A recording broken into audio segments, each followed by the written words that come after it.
વૃત્તિ, આજે મને આવતા લેટ થઈ જશે એટલે તું છે ને કાકી પાસે જમી લેજે. ઓકે મને પણ લઈ જાઓ ને. બેટા, મને ખબર છે તારે આવું છે, પણ તારે સ્કૂલે જવાનું કે નહીં એટલા માટે તું ઘરે રહીશ ને? પાક્કું? ડાયો છે મારો દીકરો, તોફાન ન કરતી અને કાકી જેમ કહીને એમ જ કરજે. મમ્મી તમે ક્યારે આવશો? હું સાંજે આવી જઈશ. તું સ્કૂલેથી આવીશ ને એટલે હું પણ તરત આવી જઈશ. ઓકે બેટા? સાંભળ, તારું બેગ તૈયાર થઈ ગયું છે, બધી જ બુક્સ એમાં મૂકી છે. તે લેસન કર્યું છે? ડાઈ છે તું, ખબર હતી મને કે લેસન થઈ જ ગયું હશે. અને સાંભળ, રસ્તા પર જઈને આ સ્કૂલની વાનમાં તો વાનમાંથી નીચે નહીં ઉતરતી અને રોડ પર તો બિલકુલ નહીં દોડવાનું. મમ્મી સ્કૂલેથી આવીને ફ્રેન્ડ ઘરે રમવા જાઓ? અત્યારે ન જતી, હું આવીશ ને એટલે હું તને લઈ જઈશ. અને સાંભળ, તને ભૂખ લાગે, તારે હોમવર્ક કરવું હોય કે બીજું કંઈ પણ કામ હોય ને તો હેતલ કાકીને કહેજે. ઠીક છે બેટા? તો હું જાઉં હવે?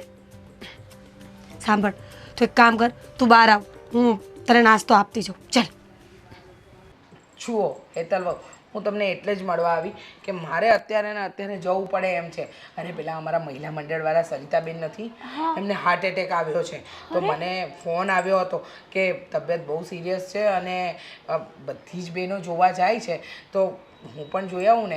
જો હું 4-5 કલાકમાં પાછી ઘરે આવી જ જઈશ, પણ ત્યાં સુધી તમે છે ને વૃત્તિનું ધ્યાન રાખજો. કારણ કે તમને ખબર છે ને, મીરા વહુ સ્પેશિયલી તમને અને મને કહીને ગઈ છે કે આ ઘરની અંદર મારી દીકરીને હું તમારા ભરોસે મૂકીને જાઉં છું અને પાછી એની એક્ઝામ છે સ્કૂલની, એટલે એ લઈ પણ ન જઈ શકે. એટલે તમે જો છે ને 100 વાતની એક વાત, હું જ્યાં સુધી ના આવું ને ત્યાં સુધી વૃત્તિની જવાબદારી તમારા માથે. કંઈ વાંધો નહીં મમ્મી, તમે આટલું બધું ટેન્શન નહીં લો. જુઓ, તમે છે ને આરામથી ત્યાં જઈ આવો અને આંટીને કેમ છે કેમ નહીં બધી તબિયત પૂછી લો. અને રહી વાત મીરા ભાભીની, તો એ પણ ભલે આરામથી જે ફંક્શનમાં જાય છે ને એ ફંક્શન અટેન્ડ કરે. હું છે ને બરાબર વૃત્તિનું ધ્યાન રાખી લઈશ. એ સ્કૂલેથી આવે તો એમને ટાઈમ ટુ ટાઈમ નાસ્તો આપી દઈશ, એમને બહાર જવું હશે તો બહાર લઈ જઈશ. મીન્સ કે ગમે તે જીદ કરશે ને હું એમની જીદ હંમેશા પૂરી કરી દઈશ. પણ મારી વાત સાંભળો, બહાર લઈ જાઓ ને તો ધ્યાન રાખજો. આમ પણ તમે જાણો છો ને, અને હું તો કહું છું કે બને ને ત્યાં સુધી બહાર લઈ જવાનું ટાળજો. કારણ કે છે ને વાતાવરણ અત્યારે ખરાબ છે, બહારનું કંઈક ખાશે અને પછી બીમાર પડશે તોય ઉપાધિ. હા એ તો છે, પણ તમને તો ખબર છે ને કે આપણી ઢીંગલી કેટલી જિદ્દી છે. અને જ્યાં સુધી એમની જીદ પૂરી ના થાય ને ત્યાં સુધી એમને શાંતિ ના થાય. જિદ્દી એટલે અતિશય જિદ્દી. અરે બાપરે, એમ લાગે છે કે આદિત્ય અને મીરાઓ કરતાં પણ વધારે જિદ્દી છે. સમજ નથી પડતી શું કરવું ને શું નહીં. પણ મારી વાત સાંભળો, છે ને મને એટલી ખબર પડે છે કે હા, મીરાઓ આપણને જવાબદારી આપીને ગઈ છે ને. આમ તો જો કે વૃત્તિ બહુ ડાહી છોકરી છે, કોઈ ખોટી જીદ કરે એવી નથી. પણ હા, અમુક બાબતની એની જીદ, અરે બાપરે. અરે આપણી મમ્મી બનીને ફરે છે અમુક વાતમાં તો. મને પણ ઘણી વાર શીખવાડતી હોય છે, કાકી તમે આમ નહીં, તમે આમ કરો ને તો સારું લાગશે. તમે આવી લિપસ્ટિક કરો છો એની કરતાં બીજો કલર કરો તો કેવું લાગશે. સાચી વાત છે. મને પણ કહેતી હતી કે શું આવી સાડી પહેરો છો. અરે મારા ટીચર જો કેવી સાડી પહેરીને આવે છે.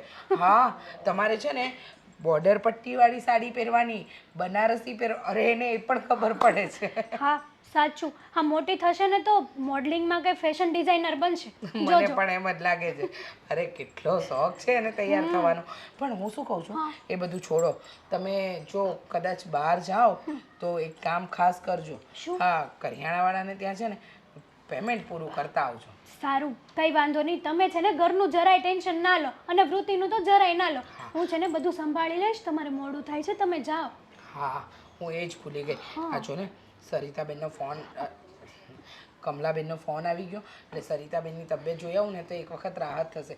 બિચારા આપણા દરેક પ્રસંગમાં આવ્યા છે, કોઈ દિવસ કોઈ પ્રસંગમાં ના નથી પાડી અને આગળ આવીને ઘરનું હોય ને એમ મદદરૂપ થયા છે. બિચારાને સારું થઈ જાય ને તો સારું છે. અને તમે છે ને આરામથી જજો. હા, ટેન્શન લેતા લેતા ના જતા પાછા. હા હા હો. હા, હું મારી બુક પણ મૂકી દઉં. હા ને.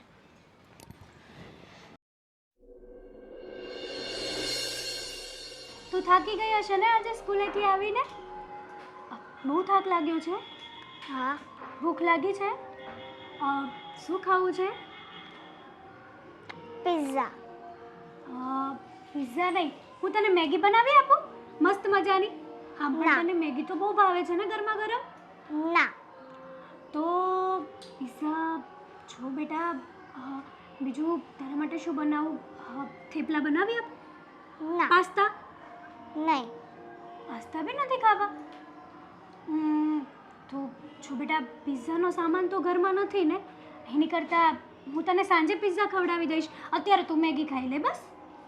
ના પિંકી પ્રોમિસ, હું તને સાંજે પિઝા ખવડાવી આપીશ ને. ના. પિઝા જ ખાવા છે? હા મારે પિઝા જ ખાવા છે.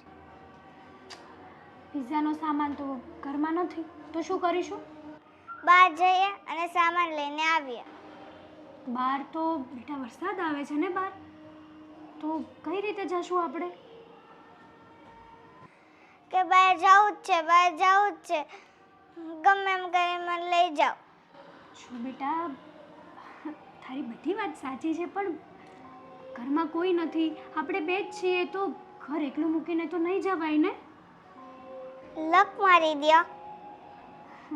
લોક મારી દો?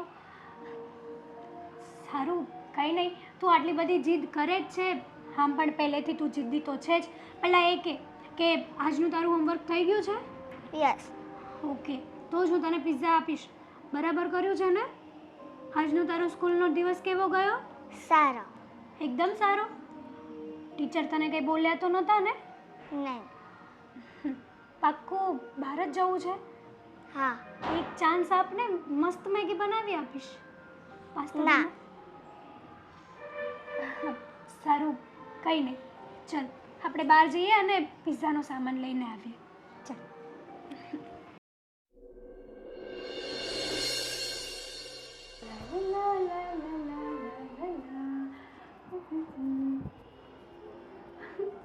કેવા લાગીએ છીએ આપણે જોડે ને?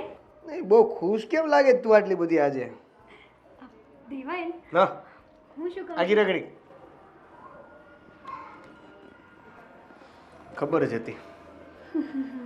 અમુક લોકો છે ને પોતાની વાઈફની આંખોમાં જોઈને રેડી થઈ જાય છે. એમ? હા ના, તો આંખોમાં પ્રેમ જોઈને એવું થવું જોઈએ તમને. થોડું પ્રેક્ટિકલી વાત કરો ને તો લોકોને ગળાએ ઉતરે. ગળે ગળું અહીંયા આવે, અહીંયા ના. હા એટલે મગજથી ગળે ઉતરે એમ એને. હા તો પ્રેક્ટિકલ જ છે ને કે તમે મારી આંખોમાં જોઈને રેડી થશો તો. આ બિચારા કાચવાળાની ફેક્ટરીઓ બંધ થઈ જાત નહીં? આવી આંખોમાં જોઈને બધું રેડી થવાતું હોત ને તો આ કાચવાળાની ફેક્ટરી કાચ બનતા બંધ થઈ ગયા હોત. આ તૂટી જશે યાર. સોરી ખર્ચો આવતા તો બાપા હસવાની વાત છે આ. એટલે હા હવે બોલ. દેવું, હું શું કહું છું તમને, આ ભાભી અને વૃત્તિનું બોન્ડિંગ જોયું છે તમે? કેટલું મસ્ત છે ને એકદમ. વૃત્તિ કેટલું મસ્ત કાલું કાલું બોલે છે. એની છોકરી છે તો એની જેવું જ બોલે ને, અને બોન્ડિંગ તો એની મારે હોય જ ને, કોઈ પણ હોય. તો પછી જ્યારે આપણું બેબી થશે ને તો હું પણ આપણા બેબીને આવી રીતે જ સાચવીશ. મારી અને મારા બેબીની બોન્ડિંગ તો એકદમ યુનિક હશે, એકદમ એકદમ બહુ મસ્ત હશે. હું શું કહું ને, મારી પાસે કોઈ શબ્દો નથી દેવું. બસ બહુ અગાઉ વિચારી લીધું તે. આપણે બેબી થાય એટલે તારી સાથે પણ એનું ટ્યુનિંગ આવું જ હશે, અને તું એને બહુ સાચવજે, બહુ પ્રેમ કરજે, પણ પેલા થાવા તો દે. તમે પ્લાનિંગ તો કરો તો થશે ને. તમને નથી લાગતું કે હવે આપણે બેબી પ્લાનિંગ કરવું જોઈએ? ના, હજી મને એવું લાગે છે કે 2 વર્ષ કાઢી નાખ. ના, મારાથી નહીં નીકળે હવે 2 વર્ષ. વૃત્તિ મોટી થઈ જાય ને. વૃત્તિ મોટી જ છે ઓલરેડી. અરે મોટી એટલે એ પણ આપણા બાળકને સાચવી શકે એવડી થઈ જાય ને તો આપણા ઘરમાં 3 વ્યક્તિઓ થઈ જાય, આમ તો 4 વ્યક્તિઓ થઈ જાય જે આપણા બાળકને સાચવી શકે. હા, તમારી વાત એકદમ સાચી છે, પણ મને તો છે ને, મને તો એવી ઈચ્છા છે કે બસ ફટાફટ હું બેબી પ્લાન કરું અને. રેપિડો છે કે ઓર્ડર કર્યો ને ગાડી આવી ગઈ? એવું નથી કહેતી હું તમને, પણ દેવેન, તમને ઈચ્છા નથી થતી કે આપણા ઘરમાં વૃત્તિ પછીના પાછા નાના નાના પગલાંમાં કોઈ ચાલે, તમને કાલું કાલું પપ્પા પપ્પા કહીને બોલાવે, તમે એમના માટે બહુ બધા રમકડા લાવો, એમના માટે જીપ લાવો, કેટલી મસ્ત મજા આવશે. આપણે ફોટોશૂટ કરાવીશું. ગામડાની જેમ ફળિયું તો છે ને કે જેમાં રેતી હોય અને આપણો છોકરો એમાં ચાલે અને પાપા પગલી પડે. અહીંયા તો તમે આરસના પથ્થરો ઉપર રહ્યો છો. એવું નહીં વિચારો ને, હું તમને સારી સારી વાતો કરું અરે છું, તો બાબા, તમે આવું મસ્ત- બધું વિચારો છો યાર. મસ્તી કરું છું. મસ્તી સારું ભાઈ, કરવાની તારે રીતે જે હોય. રીતનો પ્લાન કરવો એટલો કરી નાખજે, અને જ્યાં મારી જરૂર પડે ત્યાં મને કહી દેજે. એટલે તમે કહેવા શું માંગો છો? દેવું, સિરિયસલી યાર, એકવાર તો વિચાર કરો કે તમને કોઈ પપ્પા કહીને બોલાવશે તો કેટલું મસ્ત ફીલ થશે. મને પણ ખબર છે, અને મને પણ ગમે છે, અને મને પણ ગમશે. પણ વાત એવી છે કે અમુક સમય મર્યાદા હોય, અમુક સમય સંજોગો હોય, પરિસ્થિતિ હોય. આપણે બધું પ્લાનિંગ જોઈ વિચારીને અને શાંતિથી મુહૂર્ત જોઈને કરશું. બસ ઓકે, જાઓ ઓફિસે હવે. હા હે? જાઓ. પણ વિચારજો હો ને. હવે હું મારા વાળ હરખા આ આંખોમાં કરું કે આ કાચમાં કરી લઉં? આંખોમાં કરશો ને તો આપણું લવ વધારે. જવા દે, આમ ચા બનાવી દે લવ વાળી. સમજાતું નથી આમાં હેતલનો શું વાંક? સમજાતું તો મને પણ નથી ને બેટા, કે આમાં કોનો કંઈ વાંક જ નથી. પણ આ ઘરની અંદર છેલ્લા 1.5-2 મહિનાથી જે માહોલ થઈ ગયો છે ને, શું કહું. મમ્મી, હેતલ જે રીતે વિચારતી હતી ને કે વૃત્તિ અને ભાભી વચ્ચેનું ટ્યુનિંગ, એ હેતલ એ બંનેને જોઈને એટલી ખુશ હતી ને, અને અત્યારે ભાભી એવું કહે છે કે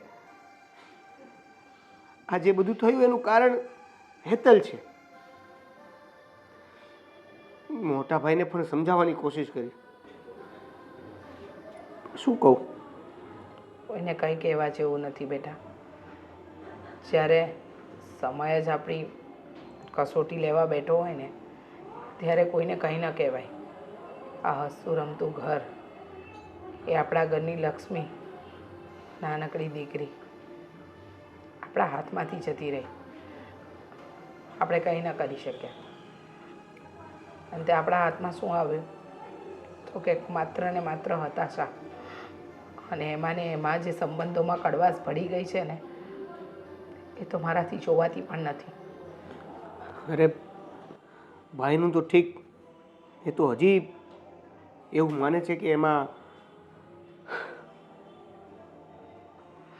હેતલનો કાંઈ વાંક નથી. પણ આ ભાભી એ કોઈ સંજોગોમાં માનવા તૈયાર નથી. એનું બસ એટલું જ કહેવું છે કે મેં તમારા વિશ્વાસે મૂકેલી, અને જે પણ કાંઈ થયું છે એનું કારણ તું છે, એટલે કે હેતલ છે. હેતલ બહુનો કોઈ વાંક નથી. કેમ સમજાવું મીરા બહુને? અને એમને પણ દીકરી ગુમાવી છે. કંઈ કહેવા જઈશું તો એમને એમ લાગશે કે એમના દુઃખ અને દર્દને તો આપણે સમજતા જ નથી. શું કહેવું, તું જ કહે ને. સાચું કહું ને બેટા, તો બહુ ચિંતા થાય છે મને.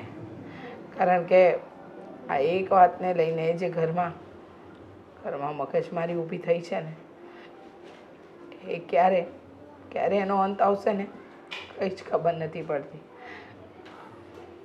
હવે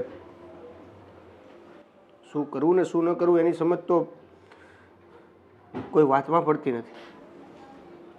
પણ હવે ભગવાન જે કરે તે સાચું. સાચી વાત છે. હવે તો ભગવાન જે કરે ને એ જ સાચું. બાકી બધું નિર્થક છે. કારણ કે કોઈને કંઈ કહેવા જેવું રહ્યું જ નથી ને. અને કહેવા જઈશું તો પણ શું? પણ ભગવાનને એટલી પ્રાર્થના કરું છું કે મારા પરિવારને પાછો હસતો રમતો કરી દે. આમાં મારી બેમાંથી એકે બહુનો વાંક નથી. પણ જેને ગુમાવ્યું છે એનું દુઃખ છે, અને જેના લીધે નથી ગુમ્યું ને, છતાં એને માથા ઉપર આ ભાર લઈને જીવી રહી છે. બેટા જો, તારે હેતલ બહુને હિંમત આપવાની છે, અને આદિત્યએ મીરા બહુને. કારણ કે કહેવાય છે ને કે કપરો સમય માણસનો બહુ અઘરી પરીક્ષાઓ લે છે, અને એ પરીક્ષામાંથી પાર નીકળવું ને એ જ સૌથી અઘરું કામ છે. સાચી વાત છે. એટલે જ તો મેં બધું ભગવાનના ભરોસે છોડ્યું છે. હવે જે થાય છે, જેમ થાય છે ને જેવી રીતે થશે ને જોતા રહીશું.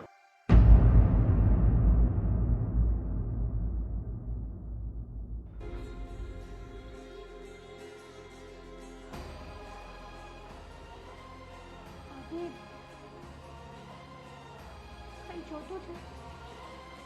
કેમ રસોડામાં ઊભા છો?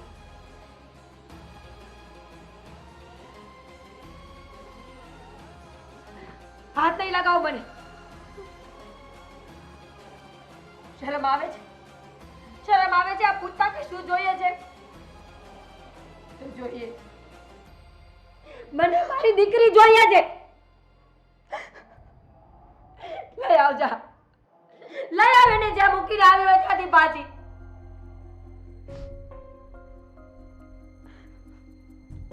જો આમાં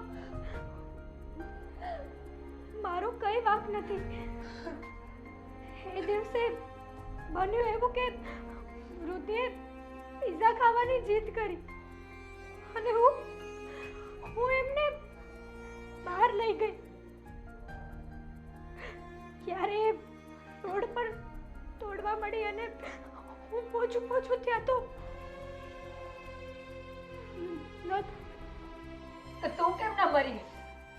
શું કામ પાછું તારું આ ડાચું લઈને ઘરમાં આવ્યું? એટલી બધી સારી માણસ હતી તો તારે પણ મરી જવું હતું, પણ નહીં.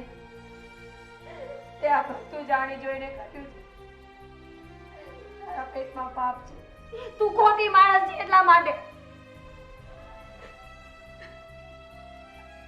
ના ભાભી, તમે જેવું સમજો છો ને એવું કઈ નથી. તું શું છે? તું મને કહે દે કે હું શું છે. કેવી રીતે રહું, કેવી રીતે પોતાની જાતને મનાવું ખબર નથી પડતી. એક દિવસ એક વર્ષ જેવો લાગે છે મને. જુઓ ભાભી, પ્લીઝ, હું સમજી શકું છું, પણ મને પણ નથી સમજાતું કે મારાથી જ આ બધું કેમ થઈ ગયું. કહેવાય છે ને કે કુદરતને કરવું અને મારે નિયતિ બનવું. કઈ નથી સમજાતું. જો, મારી સામે સારું બનવાની કોઈ જરૂર નથી તાર. મને ખબર પડી ગઈ છે કે તું ખોટી માણસ છે. યાદ રાખજે, યાદ રાખજે, ભગવાન તારું કોઈ દિવસ સારું નહીં કરે. એમ મને દીકરી વગરની કરી છે એવું ભગવાન તારે પર માંગણી રાખશે. સદાય સદાય તડપીશ તું. ભાભી, હા શું બોલો છો તમે? હવે નહીં બોલો, મહેરબાની કરીને.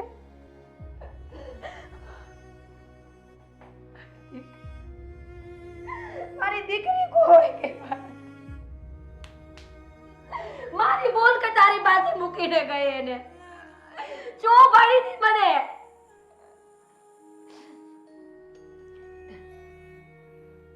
તને હજી પણ કહું છું, તે જે કર્યું છે ને એ માની લે કે તે જાણ જોઈને આ બધું કર્યું છે. નહીંતર હું તને જીવતી ના છોડું, જીવતી ના છોડું તને.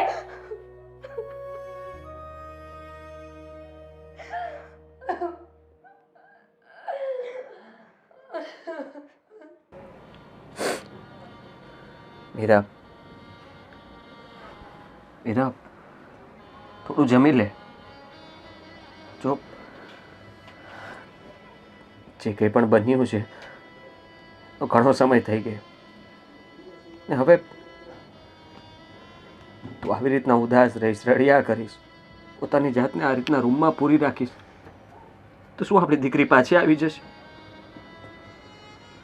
તું બધાને થયું છે, પણ આપણે પોતાની જાતને સંભાળવી તો પડશે. કેવી રીતે સંભાળ? કેવી રીતે સંભાળ? તમને શું લાગે છે આટલી નાની વાત છે કે હું બધું ભૂલી જાઉં? આદિત્ય, તમે બધા કઠોર હશો પણ હું નથી. મેં શું ખોયું છે એ મને જ ખબર છે. ખાલી થોડી વાર માટે મૂકીને ગયા હતા. મને નહોતી ખબર કે હું એને પાછી ક્યારેય નહીં જોઈ શકું. નહીંતર હું મારો જીવ આપી દેત, પણ એને મૂકીને ક્યાંય ન જાય. એ એક અકસ્માત હતો, બનવા કાળે બની ગયો. આપણે કોઈને દોષી ઠેરાવીએ કે પછી પોતાની જાતને દોષી માનીએ, એનાથી શું થવાનું છે? જો મને પણ ખબર છે કે વૃત્તિ આપણા બધાની લાડકી હતી ને ઘરમાંથી આવું બનવું એટલે બધાને લાગી આવે, પણ માનવું તો પડશે ને. નહીં, જ્યાં સુધી મારી દીકરીને ન્યાય નહીં મળે ને ત્યાં સુધી હું નહીં માં. આ બધું હેતલે જાણી જોઈને કર્યું છે આદિત્ય. તમે જ વિચાર કરો ને, વૃત્તિને જ કેમ આવું થયું, કેમ હેતલ ના મરી ગઈ? સમજ તું કે એ તો એની જીદના કારણે એમને લઈને ગયા હતા. હેતલ વહુને આપણે આવું કહેવી એ સારી વાત ન કહેવાય. તું કોને સજા અપાવવાની વાત કરે છે? એ પણ આ ઘરના સભ્ય જ છે ને. એ બંને વચ્ચે કેટલું બનતું હતું તને ખબર છે ને? નહીં, હેતલને હું કાંઈ માનતી જ નથી. હેતલે જાણી જોઈને મારી દીકરીને મારાથી અલગ કરી છે. એને નહોતું ગમતું કે મારી દીકરીને મારે આટલું બનતું હતું. હું આ વાતને ક્યારેય નહીં માની શકું, ક્યારેય. કેમ સમજાવું તને? જો હું થાકી ગયો છું, હું પણ બહાર કામ નથી કરી શકતો. આખો દિવસ તારી ચિંતા, આપણી સાથે જે બન્યું એ બધું યાદ આવે છે, અને મારી દીકરીની યાદ નહીં આવતી હોય. સમજવાની કોશિશ કર કે જે થયું છે ને એમાં કોઈનો વાંક નથી. ભગવાનની મરજી હશે કે આપણી પાસે ફૂલ જેવું, આ ફૂલ જેવી દીકરી આપ મોકલી તો ખરા, પણ એમને પાછી પણ લઈ લીધી. મીરા, છેલ્લા કેટલાય દિવસથી તારી તબિયત ખરાબ થાય છે. તું નથી દવા પીતી કે નથી જમતી. આમને આમ જો કરીશ તો હું નથી ઈચ્છતો કે તને કઈ થઈ જાય. જો મારાથી આ જે બન્યું છે એ એક આઘાત તો માણ હું સહન કરી ચૂક્યો છું, પણ હવે મારામાં હિંમત નથી.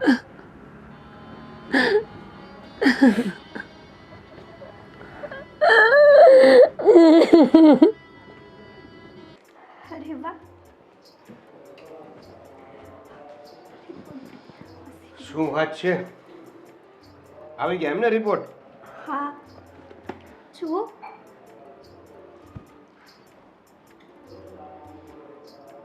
ઇંગ્લિશ છે એટલે વધારે વાંચતા નહીં આવડે. તું ખાલી એટલું કહી દે કે ડૉક્ટરે શું કીધું, બધું બરાબર, ઓલ વેલ? હા દેવેન, તમે પપ્પા બનવાના છો અને હું મમ્મી બનવાની છું. આખરે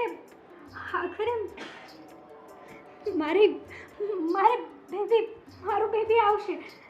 અરે વાહ, સાચે હું બહુ ખુશ છું આ વાત. ખુશ તો હું પણ છું એ વાત સાંભળીને કે હું પપ્પા બનવાનો છું. સૌથી વધારે ખુશી તો તને અને મને જ થાય છે ને. હા, દુનિયાની બધી જ ખુશીઓ આપણી પાસે હશે. હવે આપણે કોઈ કમી નહીં હોય. બસ જો ને, આપણે જે રીતે પ્લાનિંગ કરવાની વાત કરી હતી, વિચાર્યું હતું, જે રીતે પ્લાનિંગ કર્યું એ બધું અત્યાર સુધી તો પરફેક્ટ જાય છે. હવે આગળને જે પણ પ્લાનિંગો છે એને ફરીવાર મારી સાથે એકવાર વાત કરીને રિમાઇન્ડ કરાવી દીધી, જેથી કરીને કોઈ સ્કીપ ના થઈ. દેવેન, આ વાતથી મમ્મી, મોટા ભાઈ, ઘરમાં બધા ખુશ છે, સિવાય એક વ્યક્તિ. ભાભી. હા, ભાભી આ વાતથી ખુશ નથી. જો હેતલ, હું સમજી શકું છું તું શું વિચારે છે, તું શું કહેવા માગે છે, પણ તને પણ ખબર છે આપણા ઘણા પ્રયત્નો પછી પણ ભાભી એકના બે નથી થતા. એનું બસ એક જ વસ્તુ રટવાનું અને એક જ વસ્તુ કહેવાનું છે. હવે એને જેમાંથી બહાર નથી આવવું તો આપણે પછી કેટલી મદદ, કેટલી હેલ્પ કરી શકીએ એની? ભાભી છે ને એની જગ્યાએ સાચા છે. અત્યારે હું માં બનવાની છું. મારી ખુશી ખાલી માં બનવાની છું એટલી ખબર પડી કે આટલી બધી છે તો વિચાર કરો ને. એમને તો વૃત્તિ સાથે આટલી બધી બોન્ડિંગ હતી. એમણે તો 9 મહિના વૃત્તિને પોતાના પેટમાં રાખી હતી. હેતલ, મારાથી કેમ આવી ભૂલ થઈ જાય? ભાભીને એવું લાગે છે કે વૃત્તિ મારા લીધે મરી છે. મેં એને મારી છે. દેવી બસ જો આ પરિસ્થિતિમાં રડવાનું, મગજને સ્ટ્રેસ આપવાનું કે શરીરને તણાવ આપવાની કોઈ જરૂર નથી. તો મેં એક ફેસલો કર્યો છે અને એમાં મારે તમારો સપોર્ટ જોઈએ છે, સાથ જોઈએ છે. નિર્ણય? હા. શું?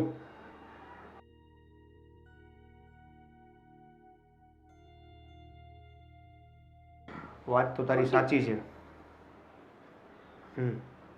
જોઈએ, લેટ્સ સી કે ભાભી શું કહે છે.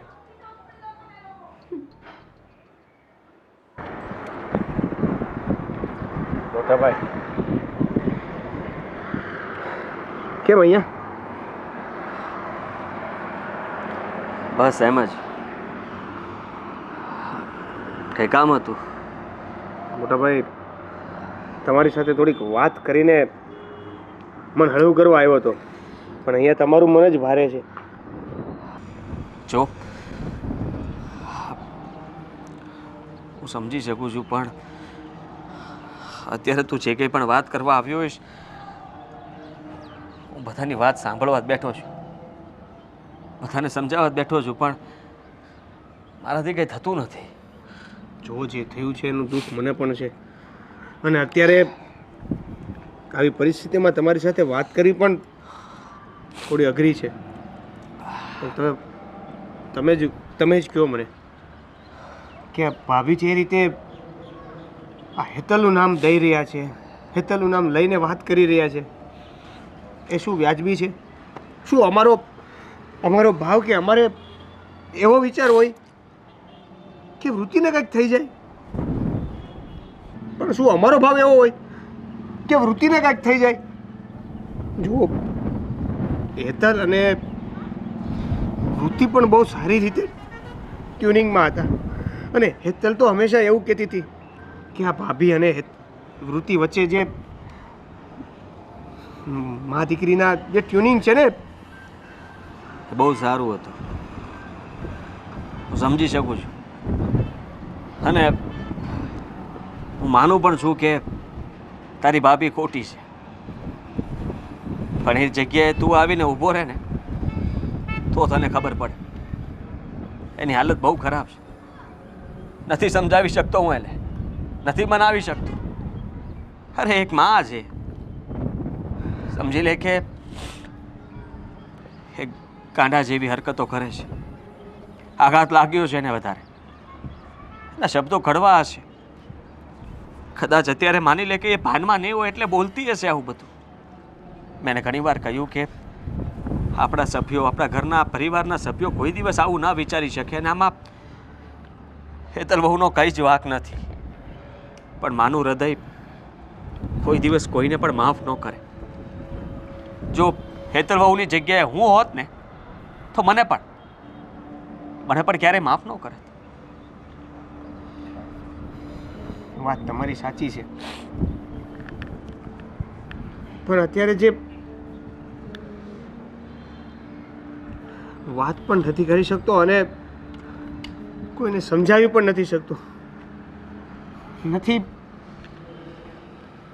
નથી સમજી શકતો. ભગવાને એવી પરિસ્થિતિ આપી દીધી છે ને કે કોઈ બાજુ સોલ્યુશન નથી આવી શકતું. બસ મોટાભાઈ ખાલી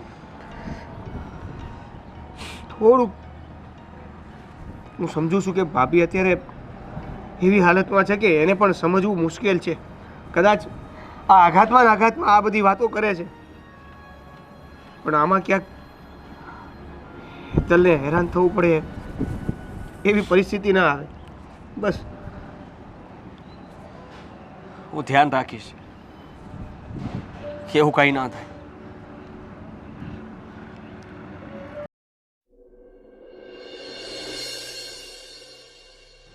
મીરા, મીરા,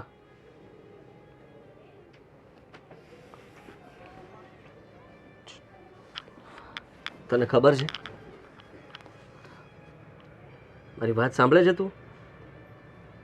જો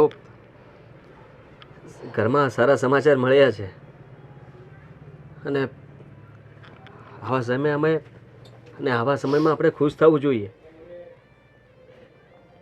તું અહીંયા ઉદાસ બેઠી છે, બહાર ચાલ, બધા સાથે બેસ, વાતચીત કર તો સારું લાગશે. તારે કોઈ સાથે કોઈ વાત નથી કરી. મને બધી ખબર છે કે હેતલ માં બનવાની છે. તો સારું કહેવાય ને. સારું જ કહેવાય ને, સારું જ કહેવાય. મારા બાળકને છીનવીને હવે પોતે માં બનશે. કામ આવું બોલે છે? શું કામ હર હંમેશા તું આવું જ બોલે છે કે મારા બાળકને છીનવ્યું, મારા બાળકને છીનવ્યું? તો એ પણ એની કાકી જ હતી ને, એનું પણ એ બાળક જ થયું. અને ભગવાને ફરીવાર આપણી સામે જોયું છે. વિચાર કર કે આ ઘરની અંદર જલ્દી એક નાનું બાળક આવશે, આપણે બધા એની સાથે રહીશું. તો આવું ના વિચાર. તો વિચારીશ, હું તો જીવીશ ત્યાં સુધી એવું જ વિચારીશ કે એણે જ આ બધું કર્યું છે. તમને શરમ નથી આવતી? તમે એનો પક્ષ ખેંચો છો. મને લાગે છે કે તમને તો કોઈ દુઃખ જ નથી. છૂટી ગયા હશો ને કે દીકરી જીવતી હોત તો ખર્ચા કરવા પડે. કેવી વાત કરે છે? બાપ હતો એનો, ખર્ચા કરવાથી હું ડરું? પોતાની જાતને વેચવી પડે તો વેચી દે. તો વેચી નાખો અને મારી દીકરી પાછી લઈ આવો. બાકી હેતલની ખુશીમાં ખુશ થવાનો મને કોઈ શોખ નથી. જો સરસ મજાની કહાની સંભળાવી દીધી, પિઝા ખવડાવવા લઈ ગઈ હતી ને અચાનક દોડીને ગાડી નીચે આવી ગઈ. કેમ? ઘરમાં કંઈ ખાવાનું નહોતું? ભગવાન બધું સારું કરશે. ફરીથી આપણી વૃત્તિ જેવી જ દીકરી આપણી પાસે આવશે. શું મતલબ આદિ? શું મતલબ? મરી જાઉં હું આજે ને આજે ગળા ફાંસો ખાઈ જાઉં, પછી 6 મહિના વર્ષ પછી તમે મારા જેવી જ બીજી પત્ની લઈ આવજો ને. વાત કરે તું. શું વાંધો છે તમને? તમને પત્ની મળે છે ને તો પછી એક કામ કરો, લો મારું ગળું દબાવી દો. અરે મને જીવીને મારે પણ અહીંયા કઈ કામ નથી. ગાંડી થઈ ગઈ છો તું? જરાક તો વિચાર કર. મનમાં આવે એમ બોલે જાય છે તું. આનું શું કે દુઃખ છે, મને પણ દુઃખ છે, પણ હું તો તને ખુશ કરવાની કોશિશ કરી રહ્યો છું. અરે સમજાવવા માંગુ છું કે ભૂતકાળને ભૂલીને વર્તમાનમાં જીવતા શીખ. ક્યાં સુધી તું આવું વિચારતી રહીશ? ક્યાં સુધી? એ જ તો કહું છું. હું આજે રાત્રે ગળા ફાંસો ખાઈને મરી જાઉં ને પછી તમે જીવતા શીખી જજો. આવું તું ના બોલ ને આવું કંઈ ના વિચાર. એવું કંઈ નથી કરવાનું તારે. હું છું ને તારી સાથે, અમે બધા તારી સાથે છીએ. બધા નથી. તને જરાક વિચાર આવવો જોઈએ કે તું આટલા આરોપ નાખવા છતાંય તે હેતલ વહુએ તને કાંઈ નથી કીધું ક્યારે? કારણ કે એ ભૂલમાં છે. એ ભૂલમાં ન હોત ને આદિત્ય તો એ મારી સામે બોલી હોત. તું તને કેમ સમજાવું તને કે એના પર શું વીતતી હશે? જે માણસથી એક ભૂલ થઈ ગઈ છે એ માણસને તમે રોજે રોજ સંભળાવ્યા કરશો તો ક્યારેક એવું બનશે કે એ કંઈક ઊંધું પગલું ભરી લેશે તો સારું ને? સારું, મારા જીવને શાંતિ મળશે. રોજ ઉઠીને મારે રડવું નહીં પડે. તું આવું ઈચ્છે છે? આટલી હદ સુધી? હું જે મીરાને ઓળખતો તો એ આવું ના બોલી શકે, આવું ના વિચારી શકે. અરે તું તો રાહ જોતી હતી કે ક્યારે મારી દીકરીને કોઈ સાથ આપે એવો જલ્દીથી આ ઘરમાં કોઈ દીકરો આવે, બાળક આવે, અને અત્યારે તું જ આવું ખરાબ બોલી રહી છે. જો હું કોઈ વાત કરવા નથી માંગતી. મહેરબાની કરીને મારો પીછો છોડી દો તમે લોકો. સારું, શાંત થાપ.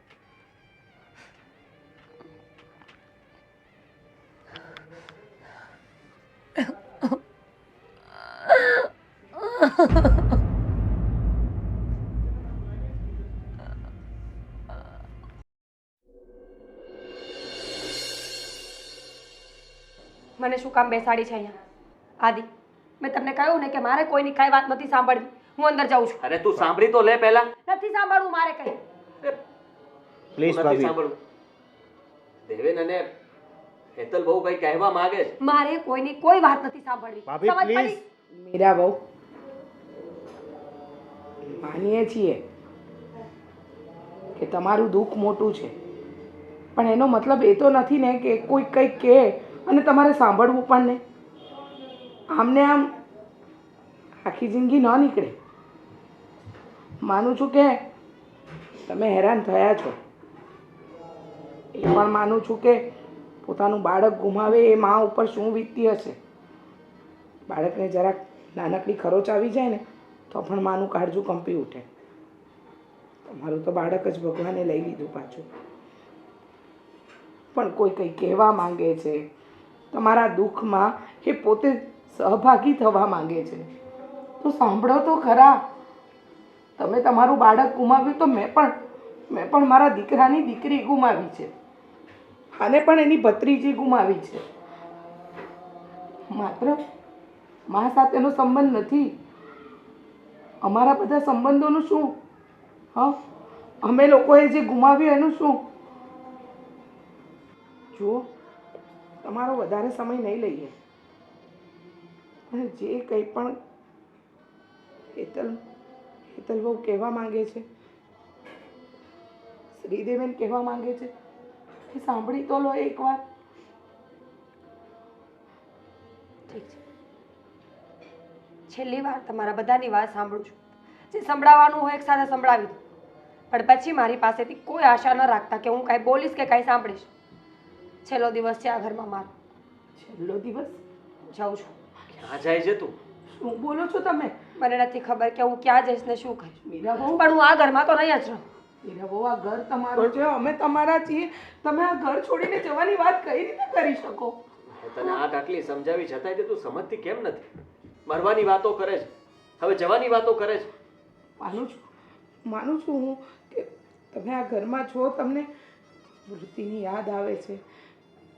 આ ઘરના ખૂણે ખૂણે અમારી ઢીંગલીની યાદો છે, પણ એનો મતલબ એ તો નહીં ને કે તમે અમને બધાને છોડીને જતા રહો. હં? ભાભીને ક્યાંય જવાની જરૂર નથી. ભાભીને એવું લાગે છે ને કે શ્રુતિને મારા લીધે ખોઈ બેઠા છે. લાગતું નથી. ખબર છે મને કે બધું તે જ કર્યું છે, અને હવે બોલીશ ને, મારી દીકરીનું નામ તારા મોઢા પરથી લઈશ ને, તો અહીંયા ને અહીંયા મારી નાખીશ. કંઈ નહીં, તમારે મારી સાથે જે કરવું હોય ને એ કરજો, પણ મારી એક વાત સાંભળી લો. હું માં બનવાની છું. આ બાળકને જન્મ આપીને જ હું એને તમારા હાથમાં આપીશ, અને તમારે આ ઘર છોડીને જવાની જરૂર નથી. એવું લાગશે તો હું જ આ ઘર છોડીને હંમેશા માટે જતી રહીશ.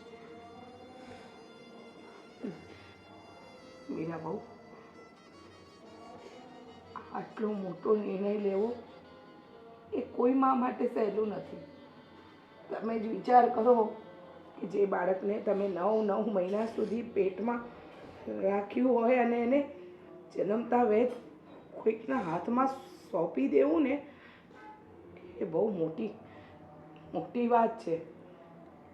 તમે માનો છો ને કે હેતલ બહુથી ભૂલ થઈ? જોકે બહુથી ભૂલ થઈ જ નહોતી. એ દિવસે આપણી વૃત્તિ આપણી વચ્ચે ન રહી, એમાં વૃત્તિની જીત જવાબદાર હતી. પણ આ તો કહેવાય છે ને કે કાગનું બેસવું અને ડાળનું પડવું. એટલે હેતલ બહુ બદનામ થઈ ગયા. હું એમનો પક્ષ પણ નથી લેતી, પણ મને ખબર છે કે તમે ચારેય દુઃખી છો. જુઓ, હેતલ તમને તમારી મોટી બેન સમજે છે, અને જ્યારે નાની બેન મોટી બેનને ખુશીઓ આપવા બેઠી હોય ને આવી નારાજગી ન રખાય. ઉપકાર નથી જોઈતો મારે કોઈનો. ભાભી આમાં ઉપકારની વાત જ નથી. જ્યારથી વૃત્તિનું આવું કંઈ થયું છે અકસ્માતમાં નિધન. સર, જ્યારથી વૃત્તિનું અકસ્માતમાં નિધન થયું છે ત્યારથી તમે એ જ કીધું છે ને કે મને મારી દીકરી પાછી આપો, મને મારું બાળક પાછું આપો. ત્યારે પોસિબલ નહોતું, પણ હા હવે પોસિબલ છે. એટલે અત્યારે હેતલના પેટે જે બાળક થશે ને એ તમને સોંપી દઈશું, જેથી કરીને તમારી માંગણી, તમારી જીદ અને તમે કહો છો એ પ્રમાણે અમારી થયેલી ભૂલ અમે એની સજા ભોગવી શકીએ. જો બેટા, જ્યારે ભગવાન ક્યારેક આપણાથી છીનવે ને તો આપણને એનાથી બમણું સુખ પણ આપે છે. હેતલ અને શ્રીદેવે તને ખુશીઓ આપવા માંગે છે, તારા દુઃખને સુખમાં પરિવર્તન કરવા માંગે છે.